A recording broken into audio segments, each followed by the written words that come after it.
जय शिवराय मित्रांनो. महात्मा गांधी राष्ट्रीय रोजगार हमी योजनेअंतर्गत बांबू लागवडीचा कार्यक्रम मोठ्या प्रमाणावर हाती घेण्यात येणार असल्याचं आणि हा कार्यक्रम यशस्वी करण्यासाठी सर्वसमावेशक वस्तुनिष्ठ आराखडा तयार करावा अशा सूचना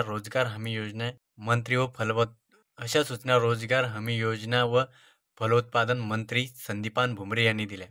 बांबू लागवड करण्यासाठी प्रति हेक्टरी 6,97,000 रुपये अनुदान मनरेगा अंतर्गत देण्यात येणार असल्याचेही त्यावेळेस बैठकीत सांगण्यात आले. कृषी विभाग व वन विभाग आणि रोजगार हमी योजना विभाग या संयुक्त विभागाने बांबू लागवडीसाठी द्यावयाच्या अनुदानाचा सविस्तर आराखडा तयार करणार आहे.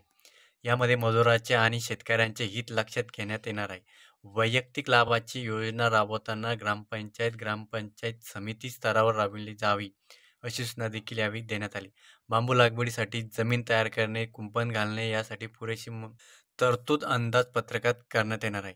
प्रत्येक विभागाची जबाबदारी निश्चित असावी. हे अभियान यशस्वी करण्यासाठी सर्व विभागांनी सहकार्य करण्यात येणार असल्याचं यावेळी सांगण्यात आलेलं आहे. त्याचबरोबर ग्राम रोजगार सेवकांच्या मागण्याबाबत शासन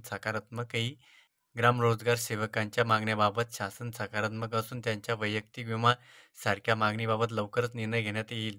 महात्मा गांधी रोजगार हमी योजना ही केंद्र पुरस्कृत योजना असून यासाठीचा निधी केंद्र शासनाकडून येत असल्याचे ग्राम रोजगार सेवकांसाठी सर्वसमावेशक अशी विमा योजना लागू करावी. दुर्दैवाने मजुराचा मृत्यू झाल्यास त्यांच्या कुटुंबाला योग्य ती मदत मिळण्यासाठी प्रयत्न करावेत. त्यासाठी बँका, विमा कंपन्या यांच्याशी चर्चा करावी. निकषानुसार आधारित विमा कंपन्यांना तयार करावी.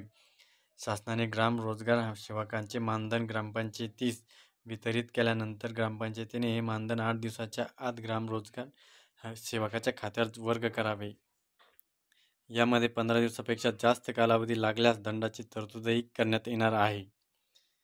ग्राम रोजगार सेवकांच्या वेळोवेळी निर्गमित केलेल्या शासन निर्णयातील ग्राम रोजगार सेवक अर्धावेळ कर्मचारी राहील हा शब्दप्रयोग वगळण्याचे आदेशही भुमरे यांनी दिले.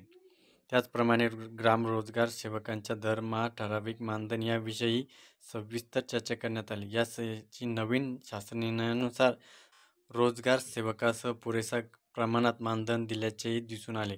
याबाबत क्षेत्रीय पातळीवरील हा शासन निर्णय ग्राम रोजगार सेवकांपर्यंत सुलभ पद्धतीने पोहोचावा अशा सूचनाही यावेळेस देण्यात आलेल्या आहेत. त्यामुळे ग्राम रोजगार सेवकांपर्यंत या सर्व योजनांचा लाभ मिळणार आहे. त्यामुळे ग्रामसेवकांचा यामुळे प्रश्नाची समस्याही सोडवण्यात लवकरच सरकार कटिबद्ध असल्याचंही संदीपान भुमरे यांनी सांगितलेलं आहे.